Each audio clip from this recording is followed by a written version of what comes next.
From the Figure 4 Online Studios in beautiful Bothell, Washington, exclusively at WrestlingObserver.com, you're listening to The Bryan and Vinny Show with your hosts, Brian Alvarez and Big Vinny V.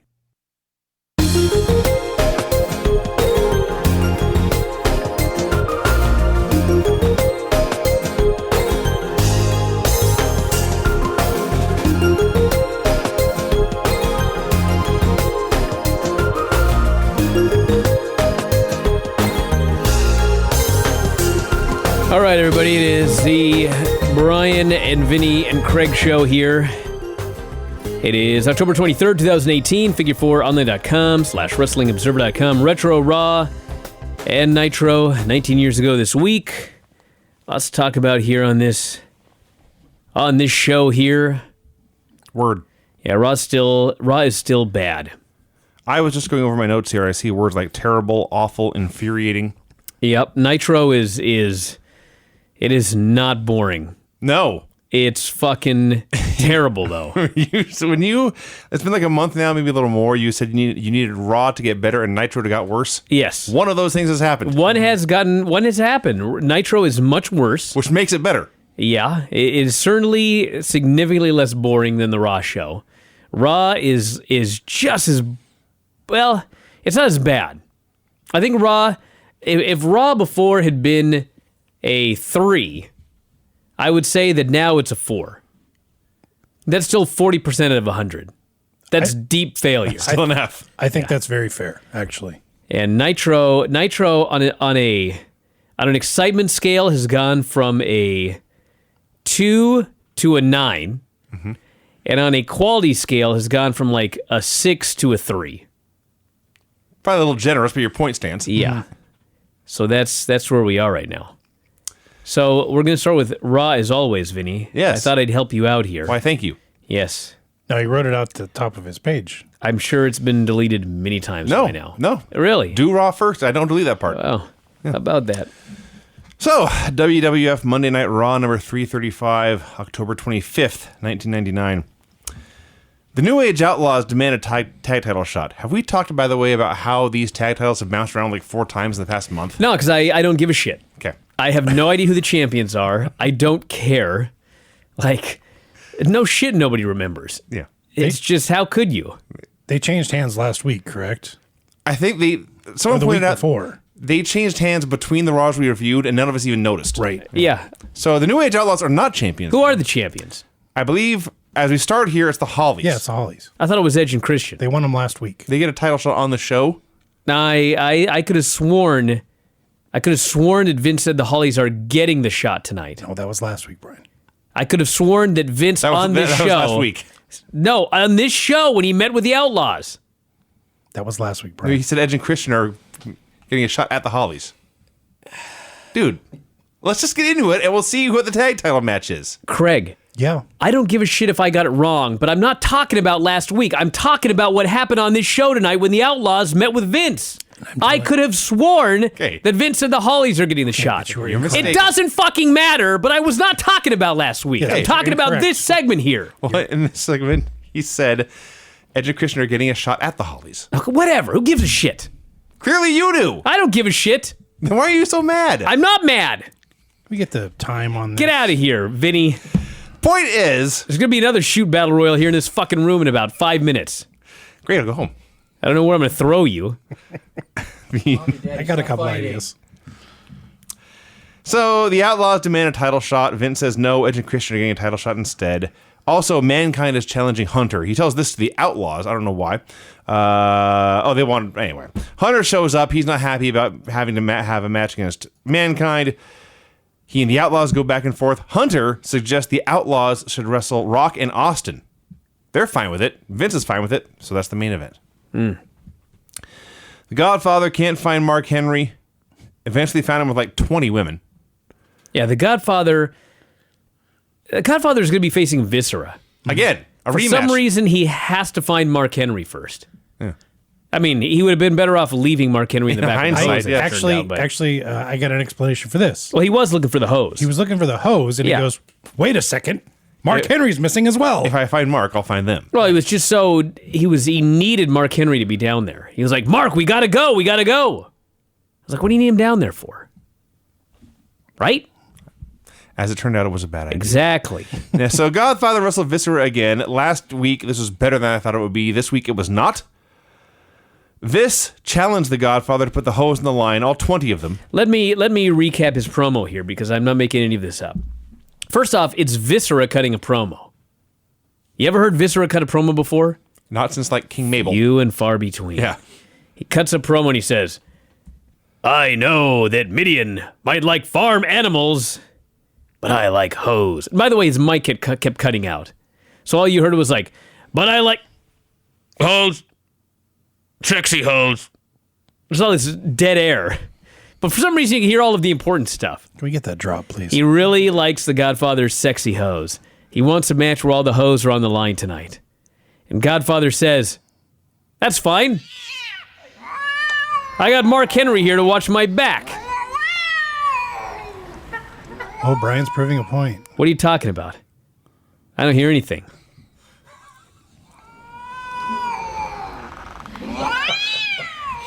Vinny, what are you doing? You petty, petty man. He's so proud of himself. I don't know what your problem is. 7 days he's been sitting on that one. 7 days he's had time to plan his revenge. The bad thing is he probably thought of it this afternoon. Finally came to him in a dream. Well, if it makes you feel I have no idea what you guys are talking it about. makes you feel I don't hear Brian, anything. I heard that. Well, I didn't hear anything. So let me continue here. So Godfather says, that's fine. I got Mark Henry here to watch my back. And Viscera says, Mark, if I win, you can... Look at this idiot. Rob, you're killing the show. I am looking at an idiot. I'm trying so hard to just do a show here, despite all of this insanity. So anyway, Viscera says, if I win, Mark, you can do whatever you want with those hoes 24/7. So yeah. You'll never guess what happened. Mark Henry turned his back on the Godfather to help Viscera win. Yeah. Yeah. So Viscera has the hose now. Yep. He makes them all leave. 2 of them, they pointed out, are loyal hoes. The exact terms they used. They were tending to the Godfather. Viscera didn't like it. Hey, that's much better than disloyal hoes. The best kind, actually. Yeah. Viscera didn't like it, and so Viscera, the 500-pound man, beat up these small, skinny women. That was repulsive. Yeah. He first he just booted one of them onto their ass, and then he gave a big splash, and then He power slammed one, I think. he gave the other one the world's strongest slam. Yeah. And then they showed a replay after the break, and as appalling as it was that he beat up 2 women, in close second to that is the fact that Viscera is getting a push. Well, yeah. Yeah. Why are we pushing Viscera? They kept trying. They had great faith in the man. Why in the fuck are we pushing Viscera? He was the King of the Ring winner, a SummerSlam. That was main in event. 1995. That was and 5 years. Clearly a mistake. 5 years before this. Dude. They're trying it again now, and they're trying it again 5 years after this as Big Daddy V and ECW. The hose are stretchered out. They replay it again. I don't get it. Turns out you can't push Viscera as a wrestler or in real life. He's a big man. Right, see. Cole interviews The Rock, who says he'll team with Austin tonight and then face him in the 3-way at Survivor Series. The women are loaded into an ambulance. The Dudleys are laughing about it. They say they'll beat up Kane tonight. They're about to make some kind of joke when the camera abruptly cuts away. And somewhere in here, Jerry Lawler referred to the man as Bubba Ray Douglas. Bubba Ray Douglas. Didn't catch that. Yeah. Hollies versus Edge and Christian. For the tag titles. It was for the tag We have titles. no idea who the champions are, Craig and I do. nor do we care. I just think it's funny that the Hardys win the Terry Invitational Tournament and Terry and the money, but Edge and Christian get the title shot. Well, So, That's true. Yeah. I didn't even think about that. Yeah. it is very possible the Hardys have won and lost the tag team titles actually, it's true. multiple times That may have happened. That's fair. in the last couple of weeks. So the match goes 3 minutes, 2 cool attacks to the DQ. Too cool. Yeah. Yes. They've debuted Yeah. Scott Taylor and Brian Christopher, Yes. as they are described. Who Jerry Lawler no-sold Who's that? Well, they both did. The announcers were both like, who are these guys? Well, Never seen 'em before. Lawler recognized Scott Taylor, but he claimed he did not recognize Brian Christopher. I see. Yeah. So the Hardys make the save. In their debut, Too Cool gets destroyed, and then somebody's horrible music gets played. That was it. Yeah, whose music was that? Is that Too Cool's music before they got It's not their famous one. their improved theme? Yeah.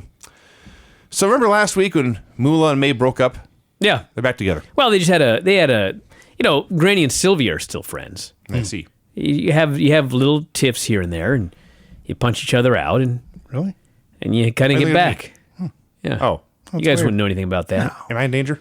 Anyway, no, she's in no, there with it's- Michael Cole. Three of us, Michael Cole says Moolah has a huge announcement tonight. And before she can begin, May says, I want to thank you so much for being the oldest person I ever wrestled. And she was so sincere. Yeah. Well, she was, I'm sure. She made sure to say, I mean that in the nice way possible. Yeah. I don't mean that in negative. No. So she announces that she's going to surrender the title and retire. And I've heard dozens of announcements like this. I heard one last night. I heard one last night. People always boo. Unless you are the fabulous Moolah in 1999 and you say, I'm giving up this title, everyone goes, yes! Like it mattered. You know Well- what I mean? Why did they even care? So Ivory comes out, calls them witches, demands her rematch clause. She will not let Moolah retire until she beats her for the belt.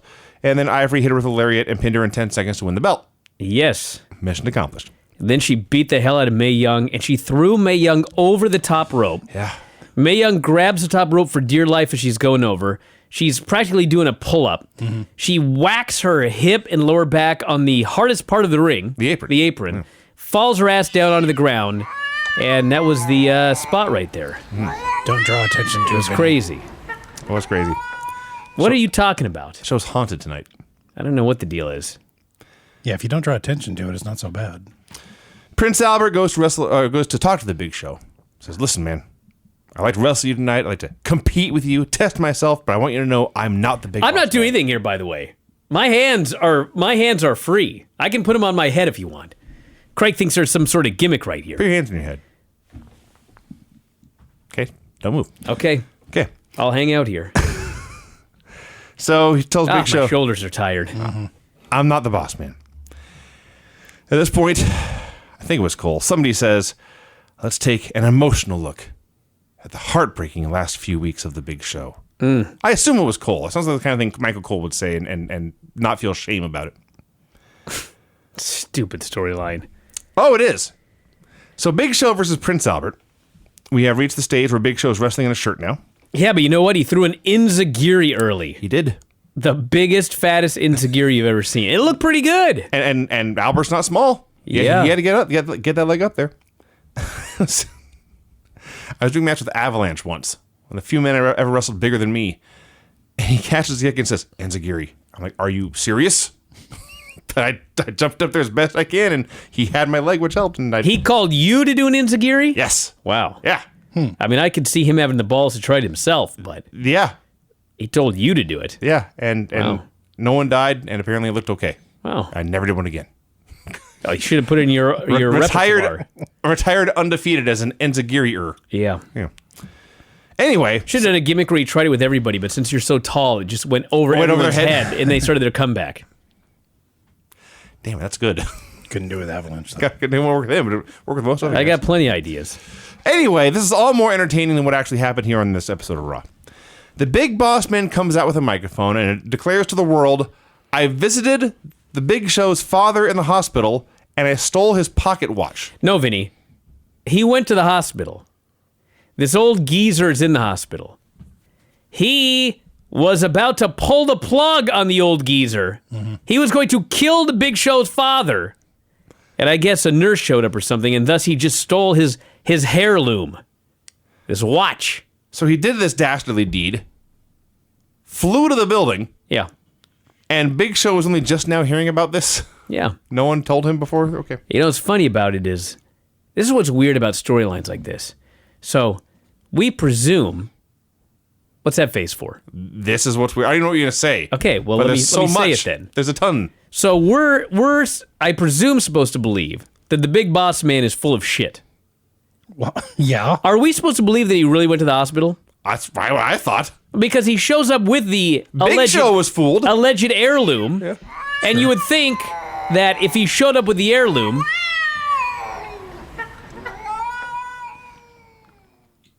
so I'm gonna go kill the cats now, Vinny, or should I just Go keep kill a going cat. here? Bring me a cat Okay, in. I'll go kill these cats. I'll be right back. Okay. Brian's leaving to kill the cats. The most proud man you've ever seen. He's picked up the guitar like, oh, Jesus Christ. I'll be back. Do that with a guitar. Going to kill the cats with his guitar, which is a rib, of course, because that guitar is not cheap. Is it, Craig? It's kind of cheap. Oh. He's killed a cat. He better be covered in blood when he comes back in Yeah, here. hopefully the cats beat him. He's playing a concert. He played his note. I think that might have done it. Jesus. Everything? We hear anything else now, or does it seem like it's good? It's quieter, Brian. Thank God. Yes, Rob. Have I been replaced by Vince Russo and nobody told me? What are you talking about? Get out of here, Rob. Just, You need to start watching Nitro. Rob, just don't call attention to it and it'll be fine. Solve that problem. Where were we? So anyway, the point of this is, yes, Vinny, Oh, carry on. if the big boss man didn't really go to the hospital, then how did he have this heirloom that the big show responded to? That's why I think he actually did. We're supposed to believe Boss Man did go to the hospital. This is really dumb, I know. man. So Boss Man goes to confront him Big Show goes to confront him because Boss Man did go to the hospital and did get his daddy's watch when Albert was lying and he jumped Big Show from behind. Ugh. And then Boss Man hit Big Show with a hammer and he smashed the watch to pieces with a anvil. Yeah, had he an brought a anvil. fucking anvil to the building. Not only did he go to the hospital, he went to a horseshoer, apparently. I was so caught up Blacksmith. in the absurdity of visiting the hospital that it didn't even occur to me that there's a fucking anvil in this arena. What? Are you kidding me? He brought a fucking anvil. He sure did. He couldn't just put the heirloom on the stage and hit it with a hammer. No. He had to bring a fucking anvil in. That's what happened. Prove a point. Dude. Yes. There's so much. I can't keep track of all the bullshit. I hate when that happens. Jericho promises to team with a fan to face D'Lo Brown in China. Well, he kind of did. They're attending to the Big Show when he gets mad and roars. He just stands up and goes, "Whoa!" and goes running off into the night. The Big Show, as we speak, is apparently patrolling the city in search of the Big Boss Man. Yeah. Okay. China and D'Lo versus Jericho and a fan. Jericho selects what is clearly a man in drag. None of the announcers acknowledge this. So They sort of did. and by the end they did, I guess. But so it starts with Jericho and D'Lo and they do some stuff, and then China tags in and Jericho just destroys her. He gives her nothing, just beats her and beats her and beats her. And did you hear the crowd? People were starting to cheer. Yeah. They're starting to turn on China. Yes. Because no matter what, I was writing the China bio for this upcoming book that I'm doing. I don't know if you're aware of this or not. 100 things every WWE fan should know or do before they die. I'm writing the China bio, and everybody liked her. She was a very popular star until they gave her the Intercontinental title. Even during this period where the titles didn't mean jack shit, and we can't even remember who won what title, and the Fabulous Moolah is like the women's champion, everything like that. These young men that showed up at these buildings, these 18 to 24-year-olds, 18 to 34-year-olds, they did not want a woman as a champion. And they turned on her. And by the end of this feud, Jericho's like a babyface, and she's hated. Yep. Man. This So was not a women's evolution. No. So eventually, I don't know why, he tagged in Stevie. China destroyed him, pinned him with a pedigree. So China leaves and D'Lo leaves. Jericho turns on Stevie, power bombs him, puts him in the walls of Jericho. I'm so confused. What was Jericho's plan here? I don't know. Did he think Stevie Richards was going to win the day for him? Did he know that was Stevie, or was Stevie fooling him? I presume we're supposed to think that he knew it was Stevie. Okay. But the thing that I was watching, the thing I was thinking about in this match was, there's a man in drag. I didn't immediately know that it was Stevie Richards, okay? No. But I assumed, all right, it's a guy. It's either just some like local wrestler who's just we're not supposed to find out who he is, or it's someone that we know. One or the other. Okay. Fair. So when the guy in drag hits the ring to go after China, and he can't do anything, like he runs at her and he tries a move and she just no-sells it and then lays him out, I thought, well, it's got to be a local guy. It's got to be in storyline some thug that Jericho found who fucking sucks. Right. Then we find out it's Stevie. Yeah. And like, he couldn't do anything in this match when he was wearing drag. He was portrayed as completely incompetent. Yeah. And unable to do anything. And then he was proven to be incompetent because he lost. And they take off his deal in Stevie Richards, and I just was baffled. Yeah. So Stevie totally sucks. Is that the storyline? That is his gimmick. Like, he's absolutely, totally the most shitty wrestler there's ever been. For the last 2 months, he's been doing everybody else's gimmick, and then it turns out he's in drag, sitting front row. What has his trajectory been? This sucks. Yeah. Vince is reading Mick Foley's book. Mick shows up, and they talk about Vince's facial expressions. That'll happen with The Rock and Mick in their book. That was like the big storyline from last week, and there was no mention of it on this show. They're just broken up now. He's over it. Is this that hard? That was like a good story. Now, I had a question for you, actually, Brian. Yes. When Vince Russo jumped to the other brand, if you will, did a bunch of guys that were writing for WWE just pick up where Russo left off? He wasn't like the head writer. Okay. He was just a guy who came up with like a bunch of stuff. He wasn't the head writer in WWE. Nice. It was Vince. Okay. It was Vince and Jim Ross and Jim Cornette and Russo came up with a bunch of dumb ideas and Vince edited everything to make it not as horrible as it is, as we see on the other channel now. Sure. But a lot of these really dumb things are very Russo-esque. Yeah. Vince was into this car crash stuff. I mean, that's just, he wasn't going to, if Vince wasn't into it, he wouldn't have done it. Yeah, I got you. Just like Medusa wasn't in a title tournament on Raw. Although China did win the Intercontinental title. Mm-hmm. That's a little different, but point of it is all Vince. It's always all Vince. Mankind versus Triple H for the world title. No one cares about watching a wrestling match on Raw. Oh, fuck. Hunter's in there doing arm holds, arm bars on Mankind. Yeah. Who could possibly care? Eventually, they started using socks and chairs and belts. Then people cared. So Foley gets the mandible claw. Hunter's shoulders are down. The ref won't count. Instead, he starts to drop the arm. And then Val Venus hits Mick Foley with a chair for the DQ. And Val Venus hit Mankind. Yeah. And Al Snow ran out and helped Mick clear the ring, and that was that. Just a bunch of stuff happening. Yeah. That's what it seems like to me. It's random, yeah. Cole interviews Austin, says he respects The Rock, they are not friends, says the same thing, we'll team tonight and we'll fight at Survivor Series. Oh, God, Michael Hayes interviews Steph. Mm-hmm. Oh, man, Steph she's starting to get just a little bit edgy. You notice that? Okay. She's not so innocent here tonight. She says, I'm almost 100%. I'm starting to get a lot of my memory back, including start to remember a lot of wonderful things. And she gazes at Test. Yeah. The setup is we're looking sideways at Hayes and Steph, but there's a mirror behind them. In the mirror, we can see the reflection of Test and Shane warming up in the background, like shadow boxing and stuff. Yes. And this, I guess, gets Steph's motor running, watching Test. Can you imagine Shane holding the focus pads for you? Dude. For Test. Hit him harder. Harder. So she said she hoped Test beats up Bulldog, and at this point I wrote, sweet Jesus, this was terrible. Kevin Kelly interviews X-Pac and Kane. How does it feel, he asks, when people make fun of you? Like he doesn't know. Wow. That's not very nice. I'm so sorry. Tori told him it's not fun to make fun of Bubba Ray, but then his voice cuts out and he accidentally stutters and makes fun of him. He didn't mean to.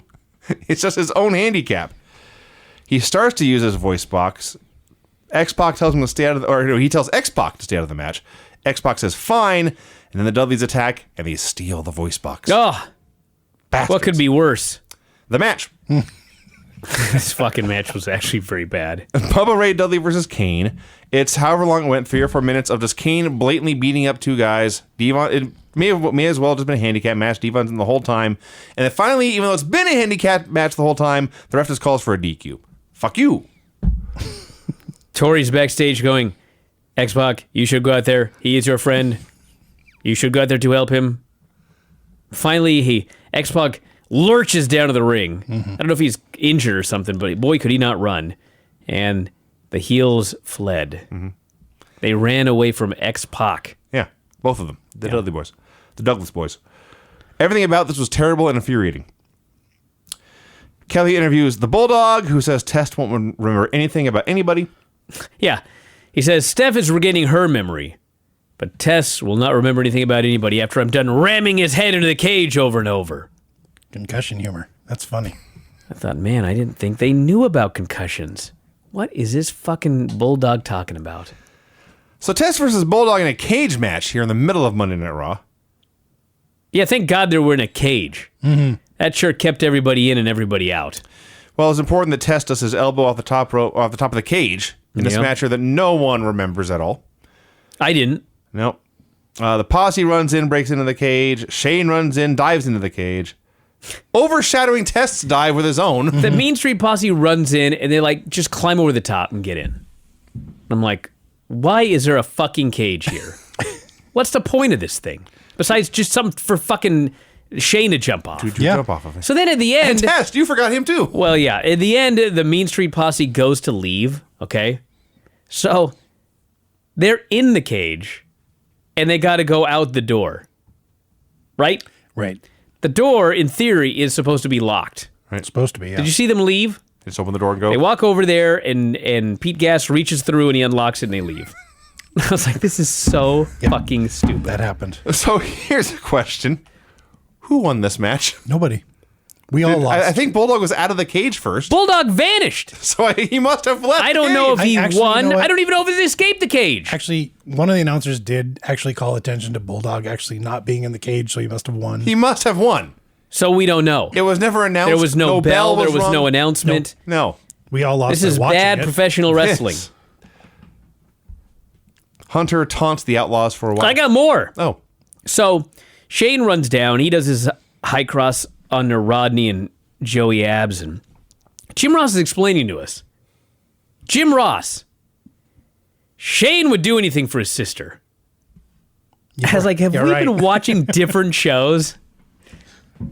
That is false. Wasn't he in charge of the ministry when she got kidnapped? He did do that, What the fuck is he talking about? Well, Shane thought that was all for Steph's own good. Oh, yeah.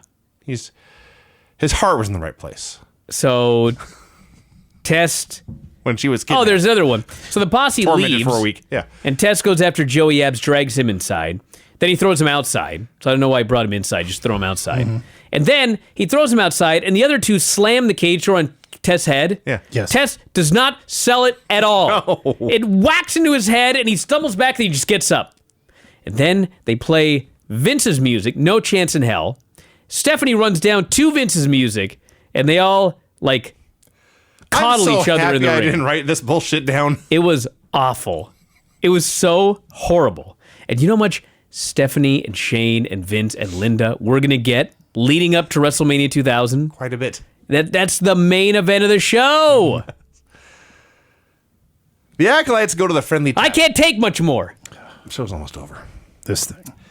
They go to the friendly tap. They have some conversation outside Oh about- my God. In 1999, Right. they shoot an angle. I'll let you say it, Vinny. I don't need it on my record when I run for mayor of Bothell. Well, they say something about how there's some guys in here who want to beat them up or something. They go into the friendly tap. They order a beer. There's some tubby guy in pinstripe sweatpants who wants to pick a fight. He claims to be the local arm wrestling champion. They agree to arm wrestle him. They cheat to win, the Acolytes do. Yeah. They think it's just a funny joke. This guy's very offended.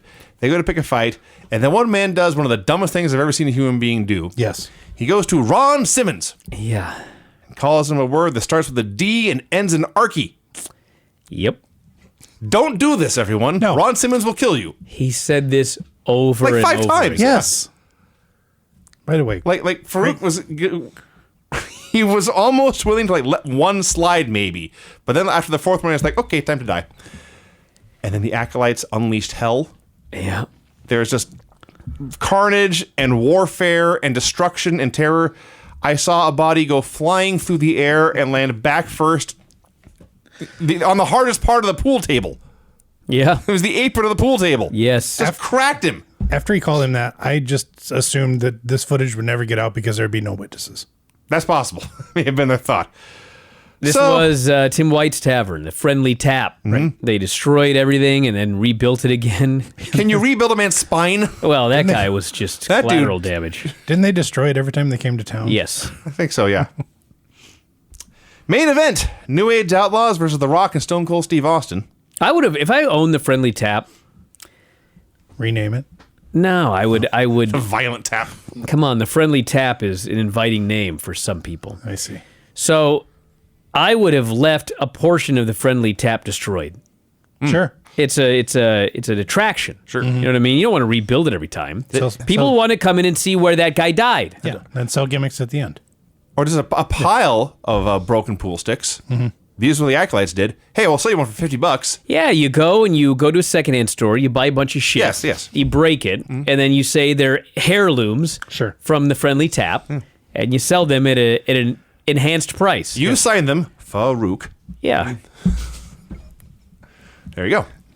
So Outlaws versus Rock and Austin. Crowd liked the Outlaws, but they loved Rock and Austin. But No they- shit. Yeah. Thank you, Vinny. Shocking, I know. They really made the most noise when Hunter ran in during Rock's comeback. So Austin and Hunter brawled to the back. I think it was Ross who said, Mr. Ass is cracked. Yes. So we had a rock bottom on Mr. Ass, but X-Pac showed up, he kicks the Rock, and Billy Gunn pinned the Rock. Dude, I've said this a million times, but there's one guy who get away with doing as many jobs as The Rock did. And it's the fucking Rock. Dwayne Johnson. What the fuck was this guy doing laying down for X-Pac's one kick? He's kicking ass. X-Pac runs in, gives him one kick, and The Rock gets pinned by Mr. Ass. Yeah. Nobody else would survive this. But he was The Rock. It was the Rock. So he survived and thrived. He sure and did. thus for 19 fucking years, I've had them beat everybody over and over again, thinking that everyone's going to be as over as The Rock. Nobody ever is. No one is? No one. Never. So DX is a thing again. It was funny because they're all out there. Anybody remember this? I knew Anybody I did. remember DX reuniting for the 9th time? I remember they got back together. I did. I thought it was later. I thought it was after Hunter and Steph got married. They may do it again then. That's possible. There may be another reunion. I'm sure there's a bunch of them. Yeah, Maybe there'll be one in 2018. it's entirely possible. So Less likely by the day. Good. So it's funny because it's the four guys beating up Rock and Austin, and they start to pull out and put on the DX football jerseys, and only then the crowd realizes, hey, that's DX. It's like they didn't put them, they could not connect those dots until the football jerseys went on. So everyone cheered for DX, even though they're the bad guys, and that was that. This is not a dot connecting crowd. No, No. Sitting through shows like this every week, enjoying them. Plus, I've been drinking beer since noon. All right, are you ready for your music, Vinny? Good luck. I sure am. The finishes on this show were pin after interference and betrayal, DQ due to interference, pin in 10 seconds, clean pin in an intergender tag match, DQ in a world title match, DQ due to interference, cage escape after interference, I think, pin after interference. There you go. Nicely done, Vince. Why, thank you. Excellent reporting, Vince. You're a veritable granny. I'm looking at my Nitro notes here. I seem to have written 50,000 words. There's a lot to take in on this show. WCW Monday Nitro 214, October 25th. Okay, let 1999. me begin here, please. Please. Okay, because they had a pay-per-view the night before. Are you aware of that? Halloween Havoc. I recall, yes. Okay. Correct. So, just for the record, I'm going to explain to everybody what happened to the pay-per-view in a moment, okay? But first, I'm going to read my notes for the first 10 minutes of this show. Okay. It opens up with no recap of the pay-per-view. None. There's a cold open, and Sting is looking for J.J. Dillon. Sting is in his street clothes. He's got his white tight shirt tucked into his jeans, which are cinched very tight. No face paint, and his new stupid haircut. Sunglasses. JJ, where are you? He starts throwing shit around. This is the man that just went into the Hall of Awesome. Yes. So Sting comes down to the ring. He says, I have a message for JJ Dillon. He says, I came out for a fight last week, And plainly put, I want to talk to JJ right now. I don't want to have to go back there after him. So JJ comes out, and this is what Sting says. There's been no recap of the pay-per-view. Sting says, last night I wrestled Goldberg in Las Vegas. Right. Goldberg? Mm-hmm. He says, I was trying to bail WCW out of a lousy situation because I came to defend the world title against Hulk Hogan. So in bailing this company out, I said I was in for a fight. I asked for a fight. I got one, but there's one catch. I never said anything about the world title being up for grabs. What? Sting says I want my title back right now. JJ says, Sting, you're right. Goldberg won that match against you. It was not a sanctioned match. Goldberg is not the champion, but neither are you. Here I'm thinking, wasn't it Goldberg versus Sid? That was the plan, yeah. Did I not watch weeks of build for Goldberg? What the fuck is happening was here? The advertised main event, yeah. All right, Brian. So JJ says, This is good. you have been stripped of the title, Sting. The powers to be We'll get to that. have determined that you should not be champion. Mm-hmm. And they are doing a 32-man tournament starting tonight to determine a new champion. The powers to be, not that be, to be, have put you in the tournament. And Sting says, well, give them this message, and he attacks JJ. Goldberg rushes down to make the save, and they brawl. Now, you left out why they stripped him of the title. They stripped him of the title because he threw down the ref after the match. Because Goldberg left with his belt. I see. So he was screwed. Okay, so for those of you that are completely baffled, as I was at the end of this recap, this is what happened at Halloween Havoc. It was supposed to be Sting versus Hogan. Hogan came down to the ring in street clothes. It was a shoot brother, and he laid down for Sting. So they never had a match. And apparently that's what Sting's talking about. He had to save the company because Hogan didn't do the match with him in the main event. So they did, in fact, do Sid versus Goldberg for the U.S. title. Sid was destroyed. He was massacred. He was bloodied. He was killed. And Goldberg beat him for the title. Via ref stoppage. This led to an impromptu match in the main event because they needed to save the pay-per-view. And so Sting faced Goldberg in a non-title match. Goldberg won, was announced as champion, but then Sting shoved down the referee after the match, and they stripped Goldberg of the title, and they stripped Sting of the title, and they announced a 32-man tournament, which begins here tonight. Because Sting threw down the ref. That doesn't happen every Monday Nitro. Yeah. This was so stupid. Yeah. How can you open a fucking show and not tell everybody what happened at the pay-per-view, and then talk about it like everybody's seen it? Well, if you were a moron, it would make sense. Well, they need a continuity editor. The number of people that were buying WCW pay-per-views at that time. Tens, I'm sure. It was like maybe 100,000. Yeah. Wow. There's still millions and millions of people watching TV. This fucking moron thought everybody must know everything that happened at that pay-per-view. They must have got on the internet. Fuck. I wrote a goddamn book about it. I didn't know what happened. I had to go back and look it up. Mm-hmm. This is so annoying. Okay, let's talk about powers to be. The powers to be. Now, I don't know if they wanted to copyright something and they couldn't copyright powers that be. I think they just kept fucking it up. Or are they just morons? Yeah, I think that's Do you know what powers to be means? It means to be. Like, they'll be powerful someday, but they're not powerful right now? Yes. The powers to be. They said it over and over and over again. A handful of guys, I think in their head, they must have thought, this can't be right. I'm going to say powers that be. Yes. And they said it the right way. But no, powers to be is every bit as annoying. I assume it's every bit as annoying as World Cup to determine the best in the world. Ah! That's worse. That's pretty bad. Right. Tony is now in a suit with slicked back hair. Looking sharp, by the way.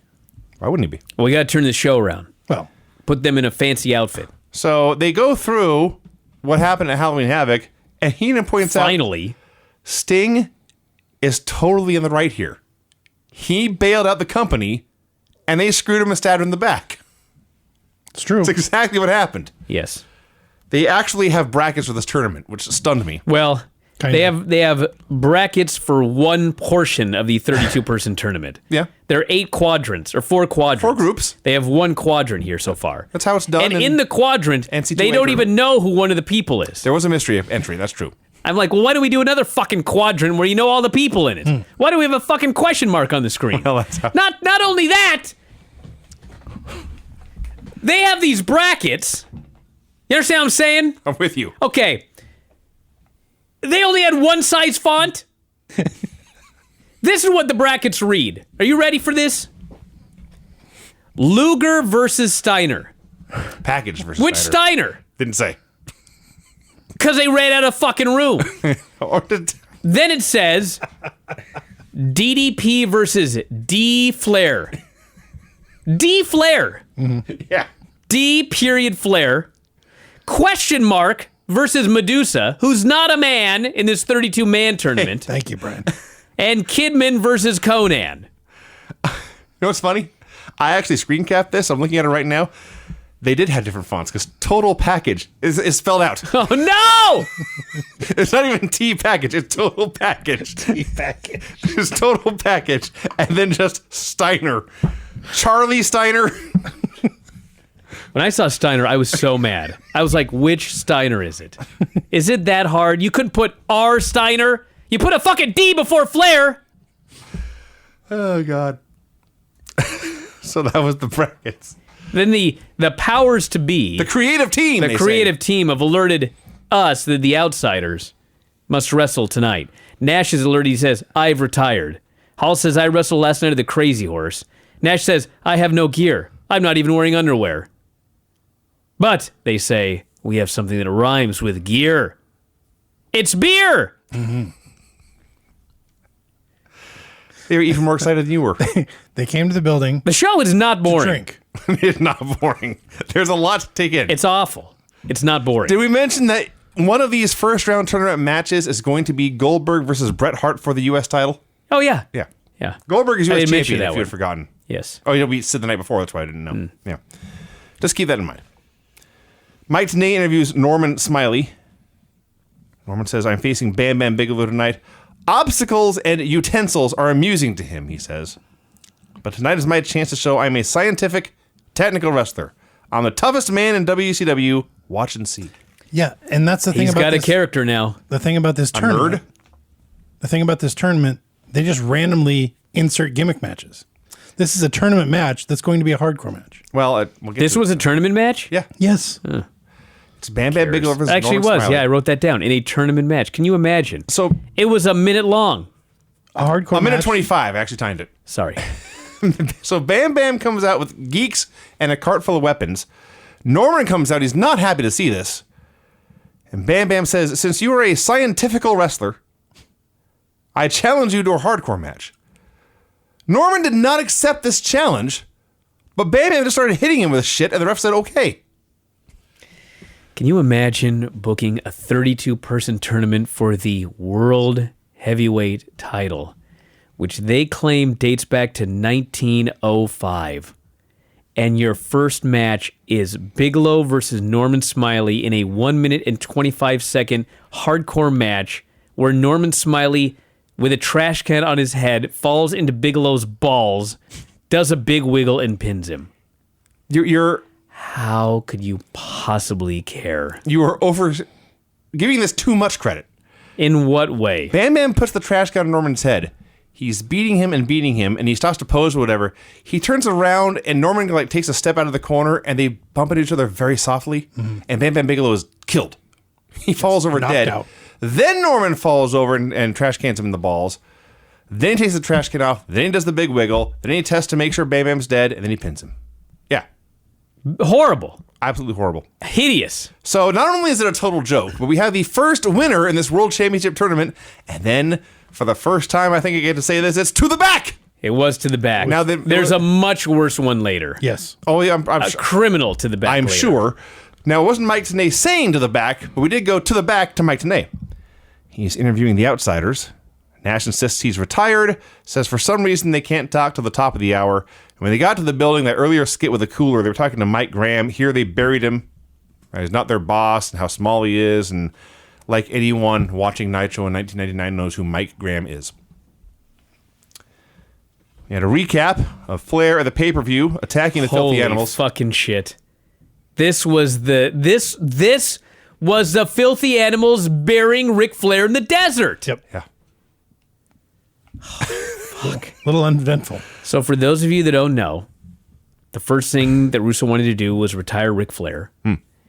This right here, I swear to God, was Ric Flair's retirement at the time. The legendary Ric Flair retirement was being buried in the fucking desert by the filthy animals. They were going to keep him off TV. He wasn't going to wrestle anymore. And eventually they were going to bring him back as some sort of authority figure. That was their plan at the time with Ric Flair. Yeah. So he attacks them, he molests Tori Wilson, and then they kidnapped him. It's 24 hours later. Ric Flair is still kidnapped. The animals come out for a promo. Kidman now has a camera gimmick, and I don't know how many millennials we have listening, but if you saw this, you would howl with laughter at the equipment this man had to carry to make videos. So, Ray threatened to hump the Revolution like the dogs they I'm are. going to go through all of this. They said so much shit here. Ray threatened to hump the Revolution like the dogs they are. Yes. That's what he said. He humps dogs, No, they are dogs. They are dogs. but Ray's going to hump them. Ray says, we're going to hump you like the dogs we are. No, he said they are. No, he said we are. Get out of here. Does it matter? Ray's humping a dog. No. That's- He's humping like a dog. No. He's going to hump them because they are dogs. Wait, that's a new one, isn't it? That's different than what we started with. No. Anyway. He's going to hump the Revolution like the dogs they are. He's going to hump them like dogs. He's a dog humper. Okay. That's what he fucking said in this promo. Am I wrong? No, I'm right. You're actually right this time. Thank you. Rey Mysterio, dog humper. Vinny is hit the wall. Carry on for a bit. He's going to die. All right. That's not the most ridiculous thing anyone said in this promo. My emergency calling. I'm going to get it ready. Eddie says you can book us against each other all you want. You'll never break us up because it's Conan and Kidman later. Right. Billy Kidman introduces a video which is shown on the big screen of the animals carrying Ric Flair through a field, saying they can't let anyone find him. And then the burying is they kick dirt on him. Mm-hmm. Billy Kidman... That's a burial. So Tori's filming. There's like a blade of grass, like it's like sort of by Flair's hip. And Billy says, Tori, make sure you get that thing poking out of his butt. They challenge Harlem Heat later, and Kidman's like, you think you're bad? We'll show you what bad's all about. I have never been less intimidated in my life.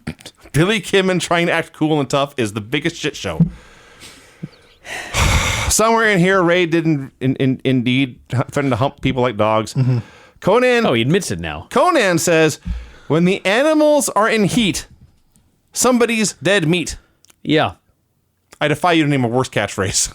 It's bad. They're going to fuck him to death. So who should come out to Like dogs. Who should come out to put a stop to this?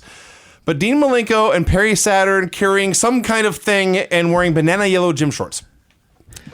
By the way, speaking of wearing, Tori's outfit was Well, tremendous. At this point, And Conan was dressed like Pitbull. actually was. That's true. So as the brawl is going on in the ring, the camera is just focused on Tori backing away from the ring so her ass can be on TV with her booty hanging out at the bottom for like 15 seconds. And there was a point to it. Eventually, Shane Douglas shows up and Asia's with them now, and they kidnapped Tori and left. Holy shit. Asia's in these super high heels. Trying to run up the ramp carrying Tori Wilson. I have no idea how she didn't break both of her ankles, ACLs, And legs, how many MCLs. people have we seen fall down that ramp coming out? Dude. Okay. We'll get to that later. All right. To the back. Tanay interviews Kurt Hennig, who also talked about the powers to be. So they've told him, you are on the bubble, Kurt Hennig. If your shoulders are pinned one time, you're fired. Yes. So apparently the West Texas Rednecks are no more. Yes. Still the same music, but otherwise he's got his old wrestling gear on. No mention of the Wyndhams or Bobby Duncombe. They're all just gone. Tragic. Hennig says, when I retire, it will be my decision, not anybody else's. Now I have a reason to be number one. They want to get rid of him. So the first time he is pinned, he must retire. Never mind, they could, as you've established, you can just fire Flair or make him Yes. retire. You're in fucking charge. Just don't book him. There's a bigger disappear. issue, but we'll get to it. Oh, there is, and you are right. The Outsiders are drinking coffee. To sober up. Well, yeah. Nash says these censors better have their fingers in the buttons. They argue about what the delay is. Hall says it's Big Papa Pump rules, a 7-second delay. And then they asked, who are we working against? That was the quote. Kurt Hennig versus Lash LaRue. Disco Inferno goes out to do commentary. Remember last week where Lash LaRue pinned Disco Inferno? He pinned somebody, or He no? pinned Disco Inferno. You mean, I forget. And then Kurt Hennig comes out here this week, and he beat the shit out of Lash LaRue. It was glorious. It really was. Your number one contender to the Cruiserweight title, by the way. He destroys him. Lash goes for his finish. Hennig just hits the ref for the DQ. Because you see, the powers to be won't fire him if he loses via disqualification or count out or any other manner, as long as he doesn't get pinned. Mm-hmm. This is so stupid. Yes. Yeah. This is a show for brain dead people. So Kurt beats up Lash LaRue and Disco Inferno with chairs. The Animals are backstage hunting for Tori Wilson. Bret Hart arrives. He can't walk. No. We're supposed to believe he's going to wrestle later. His leg is broken. He's got a hairline fraction of his ankle. Yeah. The Nitro girls are out in the ring. Well, actually, what we had was the Filthy Animals looked for the Revolution. Brett arrived. Goldberg's tying his boots. Then Nitro Girls bullshit. Yeah. 4 segments in like 10 seconds. I am done recapping every 4-second thing that happens on this show. I'll do it for you. All right. So they're out there talking about the Nitro Girls finalists. They'll be so hot to make you happy, Kimberly said. Where the hell is Stacy? I should be in the finals. She was hanging out with those Filthy Animals last week. She was. Right. Now she's gone. She's gone. And by the way, did you notice that Ricky Rackman has not been fired? He was actually in the video when they showed the girls dancing. Did not Really? notice that. Yes. No. So the finalists are out here dancing, and then Jeff Jarrett interrupts. He kicks all the women out of the ring. He says, you have to leave or I'll stroke each and every one of you, He did say that. including you, Kimberly. Yeah. Like maybe she might be exempt from the stroking. Yeah. Then he said this title tournament is a big work. He's going to be the next world champion. Buff Bagwell can't stop him. The total package can't stop him. Says Lex threatens to put him back in the Lex Express. Says he owes him an apology. I did not take Liz out. I do not appreciate being accused of anything. And Shivani says we all saw Jarrett hit women with guitars before he got here. Implying, of course, that everyone's watching Raw. Little did I know how many times the letters WWF will be said on the show. Oh my God. That's edgy now. It's talking about the other guys. So we had stills of Sid Goldberg. As mentioned, it was a bloody mess, so they never showed his face. And then the interview they showed here was done in black and white. So Mike Tenay said the match was horrific. I bet he's right. Sid insisted the war is far from over. Dude, they show this footage, and the way they're talking about it, it's like, well, Sid's going babyface. This is what you would think. They're talking about how he just got beaten, but he kept coming back, and he was beaten, and he wouldn't give up, and he Absolutely. kept fighting until the very end. So then they go to the interview. It's in black and white because Sid's bloody. And Sid says, I don't care about respect. It was a battle. The war is far from over. Might not happen tonight or next week or the week after, but when Goldberg least expects it, I'll be back. Ah, ha, ha, ha. He does his crazy laugh. Yeah, it's better. Clearly, they're not turning him. Not right now. Who's writing this? Morons. First round match, Perry Saturn versus Eddie Guerrero. Okay, so I didn't check, but the very first spot of this match, Saturn is telling the Filthy Animals if they don't leave, they'll never see Tori again. Yeah, they'll kill her. He's facing the animals on the floor. Eddie fucking flies in and drop kicks him right in the knee, which bends sideways the way it's not supposed to go. Right. Saturn goes down, fuck, grabs his leg, and they worked it over the rest of the match. I presume he's okay. But, like, if he tore out his knee on that spot, I would not be the least bit surprised. That was brutal. Yeah. Well, he did a lot of stuff. If you tore, this was not Tegan Knox, who could not wrestle anymore. Saturn did all the same stuff. So David Flair runs out with a crowbar. He whacks Eddie in his bad ribs. A second passes. Eddie sells. Dave throws him in the ring. Saturn hooks the rings of Saturn for the win. The Outsiders say it's almost time. Nash threatens to strip naked to get out of the match. The gimmick is he's lazy. What's funny is I look at this stuff and David comes out with the crowbar and remember Crowbar comes in? Soon, yeah. Yes. And like Lance Storm comes in and wins all the titles. Mm-hmm. And we've got like huge erection and we've got the Some of us. David Arquette title win, and I mean, I'm just thinking of all of this stuff. Mike Awesome and Vampiro and Clowns come back. the clowns, all of this shit. This place is only around for another year and a half. Yes. Like, it's inconceivable. That much can happen. Goldberg In ending 18 Brett's months. career. Chronic. Oh Mike my Awesome. fucking God. The what the hell were those? Jindrak and O'Hare. Oh, Yes. the Natural Born Thrillers. Fucking A. There's so much shit they're going to pack into 6 a years year and a worth of half. stuff in the next 18 months, yes. Mike Awesome and his awesome mullet and his bus. And the bus, the fat chick Thrilla. I'm sure we're forgetting something obvious, too. No, we're forgetting 50 things. That's my fucking point. So the Revolution has Tori tied up in a storage locker. They'll never find us here. Shane Douglas looks around. This is a great hiding place. They'll never find us here. I laughed and I laughed and I laughed. Okay, so Shane Douglas as a character on Nitro was so awesome. he is pretty good. This is immediately followed by Malenko going to get something. He has to pee. And he's That's jumped. the storyline. I gotta take a leak, he says. He's jumped by Chris Benoit. Okay. All this shit is like a vague memory. Okay. Except this. I must have watched this 1,000 times back in the day. Chris Benoit beats the shit out of Dean Malenko. They're surrounded by cardboard boxes. Yes. Chris Benoit gives Dean Malenko a whip into like a stack of cardboard boxes. Malenko hits the boxes and just slumps down, and like cardboard boxes fall on his head.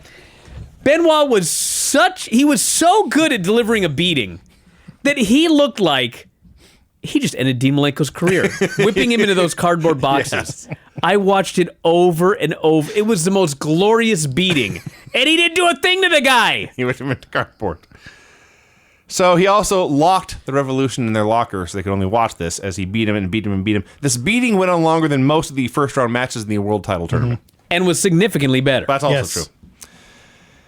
The Outsiders come out for a promo. It's not even their match yet. They're just there for a promo. Now they're just there to chit-chat. Talking about the bosses from up north, the big shots at TNT.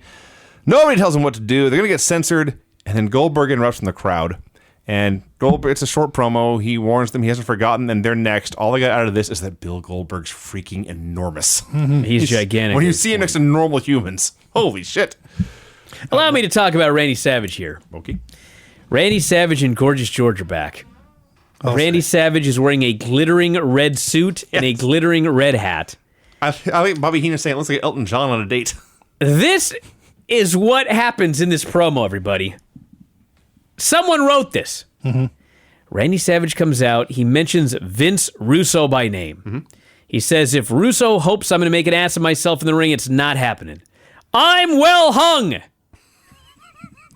What the fuck does that have to do with anything? Well, he did have a line about everyone in the back was hoping he hanged himself. I see. He says, you won't be able to punk me out like you did to Hogan and Flair. I ain't no punk, bitch. He says Hogan and Flair are played out, but he's on hit and legit. He's been better than the best for a long time. He's got too much money in the bank to be punked out by punks. He's won world titles in WWF and WCW. Tonight, he says, the Macho Man will pass the torch. I will pass the torch tonight to the next superstar who will lead us into the millennium with record-breaking ratings. And now we're out of here. He left, and Bobby Heenan says, who's he passing the torch to? And you know what? We never fucking found valid out. question. He just left. Never to be seen again. By the way, Savage said all this. He said, I'm not coming out here to make an ass of myself wearing that outfit. Yeah. The animals find the storage locker. This is the midlife crisis, by the way, Randy Savage. Oh, yeah. To end all midlife crises. Yes. Absolutely. That is, yeah. I'm sure He's he had a out Corvette. there with a 21-year-old wearing nothing, talking about his cock. It's just, what the fuck is going on? He's a madman. Bet you had a lifted truck. I'm sure. You live in Florida. That makes sense. Yeah. Okay. So, the animals find the storage locker where the Revolution and Tory were, but they're gone. They were just in here, they say. They can't be far. They go running off. Get him, Scoob. That's close. It's close. so bad. Meanwhile, the camera crew can find them. The Revolution's having a meeting. Dean is sore because Chris Benoit beat his ass. With cardboard. Yes. Cardboard. Same thing. Dean, relax. It's industrial. Industrial cardboard. Relax, Dean. It's okay. Says the guy who wasn't beaten up. Yeah, by Shane cardboard. Douglas here, the voice of reason. Yeah. Just calm down, Shane Douglas says. He's never been calm a day in his life. First round world title tournament match, Medusa versus a mystery opponent. Okay, as stupid as this is that Medusa's in this tournament, at least there was an explanation for it. And the explanation, I'm not making this up, Vince Russo wanted her to take all her clothes off last week, and she refused. Right. So he's sending out Ming to beat the shit out of her. That's the idea. That's not the idea, that's the storyline. Yeah. And as far as like intergender matches go, I mean, this wasn't bad. This was actually, I would call this a perfectly fine wrestling match. He stood there. She threw really fucking hard kicks. She kicked him in the arms, the legs, The shoulders, the shoulders, she's the throwing face. elbows to the chest. Nothing's working. Finally, she shakes her boobs and he's distracted for a sec. She pokes his eyes. He lifts her up and carries her around by the ass. She slaps his hand off her ass. Yes. She slaps him across the face. And then he just tongue and death grips her. Every once in a while, he would rear back for a chop, and she would cringe, and he could bring himself to do it because he's a gentlemanly monster Ming. And then by the end, he said, "Okay, fuck this," and he put her in the tongue and death grip and pinned her, and that was it. That was it. This was so much less offensive than watching what Viscera did on Raw. He on did Sunday night. not throw one strike. No, he didn't do one. She dumped on his back for a sleeper, and he threw her down over his head. He used a nerve hold to put her to sleep. Yes. So Evan Courageous runs out to check on Medusa for some reason. Here's another storyline. I have no idea what's The happening. 50th one on this show. Yeah. What do you mean you have no idea what's happening? Evan Courageous likes Medusa. I guess I should say I have no memory of this happening. Oh, I do. He's Evan Courageous, MILF Hunter. Malenko, at the same time, basically runs out to call out Benoit, challenges him to a last man standing match.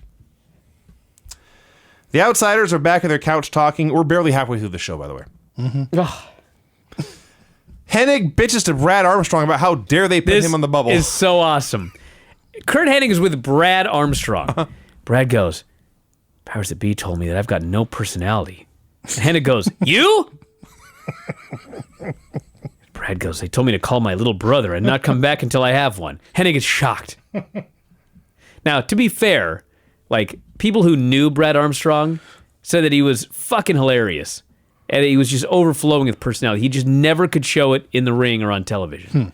So that was like an inside gimmick there. But it was funny. He here said the guys from New York called him a hornyacker. Yeah, that was used earlier too. And Somebody else used the the term. Outsiders said the same thing. Yeah. So they must have actually used this word. Yep, hornyacker. Hornyacker. Brian, look that up. I'll be happy to. The doctor is checking out Bret Hart's leg, which again, hairline fracture of the ankle. He looks at it and says, "Let's put some ice on it." A fracture. A fracture, a broken bone. Yes, you put ice on that. It'll magically bring it back together. He is sure to add, "You really shouldn't be wrestling tonight." Way to go, Doc. It's a good call. God, there ain't nothing in the Urban Dictionary or anything about a hornyacker. Best I could find here is from Wrestling Classics. A hornyacker is one who blows his own horn constantly. That makes sense. Manny Poffo. No, Vinny, you idiot. I'm disgusted. I met him over mini weekend. Super nice guy. I'm sure he's a very nice guy. First round tournament match, the total package versus, as it turns out, Rick Steiner. Oh, finally we find out. We didn't find out until the music hit. So at the pay-per-view, the total package beat Bret Hart, thanks in large part to Bret's ankle injury. And yet, 24 hours later, Bret's the one who gets the U.S. title shot. What? Is this that hard? Yes, Vinny, it's very hard. Steiner at the pay-per-view, I guess he beat Chris Benoit and won the TV title. They said he left with a belt. Yes. Which maybe he just stole it. No, that's the way it went. But that title's not on the line here. So as they're trying to explain all this insanity and dislogic, Bobby Heenan says, quote, Everything's just becoming apart here. Everything's unraveling. This is great. Just wait, dude. Jarrett comes out and joins the announce desk. By the way, Elizabeth, totally fine after being laid out with a guitar shot last week. Sure. So Tony and Jeff talk about the WWF a lot because mentioning them is edgy now. Jarrett starts to stalk Elizabeth. Package goes after Jarrett. Jarrett turns and swings the guitar. The package ducks. Rick Steiner gets hit with the guitar. Jarrett runs for his life. Steiner wobbles up the ramp. There's a world championship match going on. By the way, all of this was right in front of the referee who did not call for the bell. No. There's a world championship match going on. Rick Steiner walks away to get after the guy who hit him with the guitar. Lex is helping Liz to her feet when the referee's count hits 8. And then Lex lets her drop to roll back into the ring to win. I will admit that was at least funny. Yes. Not only was it funny, but like, she's fine. Yeah. Because she just gets up on her own. Yeah. But she's so mad at Lex for dropping her. Yes. And it's like, but you weren't hurt. So yes, it sucks that they're making the world championship matches a complete joke, but it was at least a funny joke. I'll concede that. Oh, by the way, this all took less than 3 minutes. Oh, yeah. Mike Tenay interviews the Filthy Animals. Kidman threatens to end the careers of everyone in the Revolution. I laughed and laughed and laughed. And then it hit me, by the way. I think this is the point. I have been talking about how much the Revolution sucks for weeks now. They're feeding the Filthy Animals, who are no better, and I have no idea who I'm supposed to cheer for. I'm pretty sure the Filthy Animals are supposed to be heels, but I think the Revolution are also supposed to be heels. They beat up Ric Flair and left him in the desert, buried him. Yeah. The Revolution kidnapped their woman, but they're also feuding with Benoit, who I think is a good guy. I have no fucking clue. Oh, and also, Paige is involved somehow. Paige also hates Flair. I don't know. Buff Bagwell's at the building. You have been warned. First round tournament match, Billy Kidman versus Conan. They have agreed to put aside their differences and put aside their hunt for their missing girlfriend, or whatever, so they can go to work. Well, two guys are going to go, one guy's going to stay. They shake hands, they are friends, and then they start throwing punches, I swear to God, in 10 seconds. Oh, I'm ahead of myself. Yeah. So the ref gets bumped. Harlem Heat runs out. And I'm lost. Where are we? What's going on here? Kidman and Conan. I'm behind because like Bagwell arrived, Benoit taped his hands. I think you're ahead. Nash's knee is killing him. No, he's not. See, I don't write down any of that This is shit. Conan and Kidman, right? Yes. Where the fuck am I? Yeah, Conan and Kidman. Okay. So Harlem Heat run out and just beat both their asses. Yes. Eddie and Ray say, "Hey, that's our friends," and they run down, and Harlem Heat beats both their asses. The Filthy Animals are total geeks. Kidman rolls over, technically gets the pin in less than 2 minutes. Why the hell are Harlem Heat not in this tournament? They're destroyers of worlds here. They're not. Yeah. There's 32 men better than this, really? Yes, they're a tag team. These 2 men beat up 5 men. They got 280 guys under contract. So all the animals start shoving each Only other. the cream of the crop is in this tournament. Eventually, they cut a promo saying, "We'll find Tori, but first, we're going to challenge Harlem Heat to a tag title match. Priorities." Conan said he wanted a title shot against these 2 Mark Punk Bustas. Yeah, Punk Mark Bustas. That's his favorite. He said it somewhere else in the show, too. The Outsiders are back on the couch wondering who their opponents might be. The Road Warriors, the Kangaroos, the Assassins, Bushwhackers, Butch and Luke. Bagwell comes out for a promo. Says he's going to relieve himself over everything sacred in this business. He will never do a job again for anyone. So what he was telling you is that you, the viewer, he's telling you, the viewer, last week my match was fake. Yes. But now they're going to be real. Yes. Says this is especially to the 2 idiots in the back writing this crap. Because the show is written. It's not real. At this point, 2 large bald men arrived. Was this the Harris twins? It was the Harris twins. I completely forgot about this. They've been around for a long time. Not bald. No, but Shaving their head fooled me. Well, they were wearing suits, so you didn't see their arms and their tats. I thought someone cloned the wall initially. Yeah. So he says, we represent the 2 idiots in the back that write this crap, and they killed him. Yep. That was it. Sweet. Malenko versus Benoit in a last man standing match. So if you've been watching a lot of WWE last man standing matches lately, think about the stuff they do, like, Roman Reigns puts a tractor on Braun Strowman, or all this crazy shit happens. Sure. These guys have a very good match for the amount of time they had, They're in just their jeans, supposed to be like a street fight type deal. They're having this fun little match, and all of a sudden, they do a fucking double clothesline. Yeah.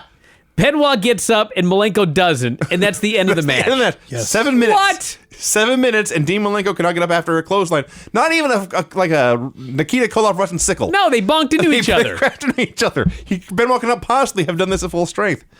My favorite part in this whole match, and it was a great match, by the way. This is a lot of fun. About 2 minutes in, for the first like 4 minutes, Benoit just destroyed him. And there was a point, they kept teasing the chop. And Dean would duck it, or duck out of the ring, or block it, or whatever. And finally, about 2 minutes in, Benoit hits one giant chop. And Malenko goes flat in his back. And Benoit turns to the ref and says, count. He wanted to win a last man standing match with a chop. I got ideas. I was sad. I was actually sad Dean got up. So anyway, Benoit wins. The Revolution comes out with Tori. No, the Filthy Animals went out first. Oh, fuck. Oh, who gives a fuck? All you need to know is that the heels or whoever, Revolution left with Tori, and the Filthy Animals split up. 2 of them are going to stay to defend the titles. 2 of them are going to go get her. Contend for the title. We never see them again. Yeah, never found it. Yeah. First round tournament match. Oh my god. All right. Brian Knobbs versus Sting. Was this tournament match too? This is a tournament match. Fuck, I can't even believe these are tournament matches. Okay, here's what happens. Yeah. Knobbs comes out first. Whole match, Vinny. Tell him the whole match. Sting comes out. His music's playing. He has his face paint on now. Got a fancy new jacket. He walks into the ring. He hits Brian Knobbs with a baseball bat twice. Right in front of referee Nick Patrick. He gets on top of He had him. his back turned, to be honest. No, he didn't. No, he did. No, he was looking On the right at first it. Not on the match shot. second one. Okay. Not to mention he covered him with a bat. He's holding onto a bat. He's holding onto a bat. Yeah, you're right. You're right. The ref counts 3, and then the bell rings. There was never a bell to start the match. There was only a bell No. to finish. No, yeah. So I ain't going to make it. you can hit a... For reference, everyone keep this in mind. You can hit a guy with a weapon before the match, and it's legal. Right. I'm gonna say it again. Write this down if you're just easily distracted. You can hit a guy with a weapon before the match, and it's legal. Mm-hmm. The outsiders are arguing about who's going to start the match. Mike Tenay says there's a hairline fracture in Brett's ankle. Brett says he's just going to do his best. Harlem Heat versus Billy Kidman and Conan. So, after arguing 5 minutes ago about who the heels were, Harlem Heat was the heels in this match. They got the heat on Conan, and then Billy Kidman got a hot tag. Maybe they are baby faces. They just had a match against one another. And there was All I heat. know, to cut to the chase, because we're gonna die in this reviewing the show tonight. The finish is a double pin. So Stevie fucking Ray does a German suplex. It went as well as you would think. Can't do a bridge. Sure. Kidman, who is suplex, does a bridge. Have you ever wrestled? I have. Okay, Craig. Absolutely. All right, so before the fucking match, the referee comes backstage and he goes, "What's the finish? Is there anything I need to know?" Well, Billy Silverman, Stevie's going to give me a German suplex. No, seriously. Stevie's going to give me a German suplex. And then you're going to count 1, 2. I'm going to bridge, and you count 3. Right. So he's pinned, but I'm not. Oh, I got it. Okay, yeah. Billy, you got it. Okay. That was Kidman's first mistake, to trust this fucking idiot. You've got to idiot-proof this shit. So they do the match. Stevie gives him the big suplex. Billy Silverman goes 1, 2. Kidman bridges. Holds up his count. Yeah. He realizes he's an idiot, and he goes, "Ring the bell!" Didn't even count the third fucking pin. Is it that hard to do this fucking job? Don't defend this. No, I'm not. I'm not. And by the way, title changes hands. Yeah, new World Yes. Tag Team On that Champions. fucked up finish, they announced new tag team champions and to the back immediately for a Goldberg promo. By the time the Goldberg was promo, by the time the promo was over, I'd already forgotten about the title change. In hindsight, they should have gone to the back earlier so we didn't see the horrible finish. Harlem Heat, who beat all 5 of the Filthy Animals, wrestled 2 men who had previously had a match and still lost. Yeah. We got to keep the show going. Come on. We're almost done. DDP and... Oh, we're not. There's 18 segments left. DDP and Kimberly Flair. showed up. She fucked Flair last week, but now she's just back with DDP. Yeah. Like nothing's happened. Paige is mad at Flair, but cool with her. Yeah, she's in an extremely tight dress. I have no idea how her boobs stayed in. Tape. I mean, you can actually, like, she's, it's cold in the building. I see. Sure. Yeah, and it's like right on the edge. It's impossible. Anyway, David comes out. He starts killing Flair with a crowbar. A crowbar, you say? Ref takes a bump. Kimberly lays across DDP. David calms down and leaves. Was there a match? Was there a finish? Was it a tournament match? This was a tournament match. Who won? Don't know. I have no idea. I'm guessing it's Paige. Now, in the last match, one guy hit his opponent with a weapon and then pinned him. David hit the guy with a weapon, and then there was no match. Why? Because this is the worst show of all time. The It's fuckwits 1,000 putting times the show together. worse than Raw. It is much worse. Here we go. Here we go. John in Memphis called today. Your biggest fan. Yeah. He alerted me that one of the women in this match was Minka. Yes. Which, in fact, I do remember from that period. What I did not know is that Minka, he claims, is still performing today. My goodness. I would assume that's true. 48 years old. Yeah. Apparently, she was a tennis star. What? Well, you both know Adam Carolla. That's how I know Minka. Yeah, Adam Carolla is a huge fan of Minka. I heard the joke a million How? times on Loveline. I assume he's still been telling the same jokes in his podcast, but he would explain when she tells the story, because as the number one Asian Bamboo Queen, she was a frequent guest on the show, or at least a notorious guest on the show, at least. But she tells the story of how she was a tennis player whose coach was the one who told her she should get into pornography. To which Adam Carolla replied, "You must have been a really great tennis player." Sarcasm. Yeah. Yeah. Anyway, His delivery's better. Yeah. well, he does make more than I do. So anyway, there's two women out there, and then also a third woman who is Minka, and they're just doing a parody of a tag team match, and Face and boobs, face and vagina, Flair flops. Crowd's going nuts for all of this. yes, Minka gets on the apron in a shirt, and it literally looks like she is wearing a giant front pack with twins. yeah. Yes. It's preposterous. Yes. You're probably underselling them. Nash is flabbergasted. He just wants her to flash everybody. Why? And in the middle of this, Goldberg comes out. He spears Hall to death. He spears Nash to death. I believe the girls pinned them as well. This This was a mess. this woman's performing from like a hospital bed, right? Because she can't walk around with those anymore. Apparently she can. She's only 48. Maybe tennis is good for the back. It could be. I don't know the technology nowadays. Maybe they're mostly air. If I'm a guessing man, I'm thinking like 60 pounds a piece on these bad boys. No, it actually was on Boobpedia. Okay. I looked it up, and she actually there was actually a deal where she said how much each boob weighed. And it was either 12 or 16 pounds. There's no way. Yeah. They're not actually cement, Craig. Do you think that existed? I never knew. Well, now you know. I didn't know either until today, but Some research to do. let's find out what they said they weighed. Go ahead, You're Vinny. very critical we get this info. Yeah, because 13.5 pounds each.